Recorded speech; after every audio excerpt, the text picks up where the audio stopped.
काँग्रेसचे नेते राहुल गांधी उद्या परभणी दौऱ्यावर येणार आहेत। न्यायालयीन कोठडीमध्ये मृत्यू झालेल्या सोमनाथ सूर्यवंशी यांच्या कुटुंबियांना ते सांत्वनपर भेट देणार आहेत। परभणीतील हिंसाचारानंतर विविध नेत्यांना परभणीला ते भेटी देताना दिसून येतात। तर काल ज्येष्ठ नेते शरद पवार आणि उपमुख्यमंत्री अजित पवार यांनी भेट दिली होती। त्यानंतर आता राहुल गांधी सुद्धा परभणीला भेट देणार आहेत आणि राहुल गांधींचा परभणी दौरा नौटंकी असल्याची टीका मंत्री बावनकुळेंनी केली आहे। तर राहुल गांधी महाराष्ट्रातल्या परभणी ज्या ठिकाणी एका आंदोलकाचा कोठडीमध्ये मृत्यू झालेला आहे, हे आंदोलन झालेलं होतं। डॉक्टर बाबासाहेब आंबेडकर यांचा जो पुतळा आहे तिथे असलेल्या संविधानाच्या प्रतिकृतीचा आधी तर विटंबना करण्यात आली होती, अवमान करण्यात आला होता। त्याचा निषेध म्हणून परभणीमध्ये जे आंदोलन करण्यात आलं त्यावेळेला हिंसाचार उफाळून आला आणि याच्यामध्ये ज्या आंदोलकांपैकी ज्याला अटक केलेली होती त्या आंदोलकाचा कोठडीमध्ये मृत्यू झाल्यानंतर वातावरण तापल्याचं दिसतंय आणि त्याच पार्श्वभूमीवर आता राहुल गांधी यांचा हा दौरा महत्त्वाचा मानला जातोय। त्याच्यामुळे जेव्हा उद्या राहुल गांधी परभणीमध्ये असतील तेव्हा कसं वातावरण असेल, ते नेमकं काय बोलणार ते बघावं लागेल।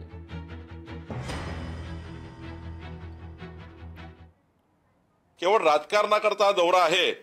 खरं तर महामानव डॉक्टर बाबासाहेब आंबेडकरजी यांच्याबद्दल आणि संविधानाबद्दलचा खरा राग तर या ठिकाणी म्हणजे महामानव डॉक्टर बाबासाहेब आंबेडकरजींना हरवण्याचं पाप काँग्रेस पार्टीने केलं।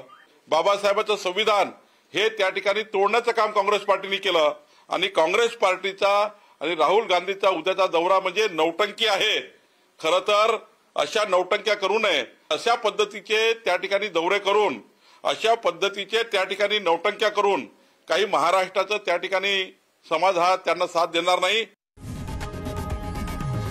लोकशाही मराठी ऐका, पहा, जागरूक रहा।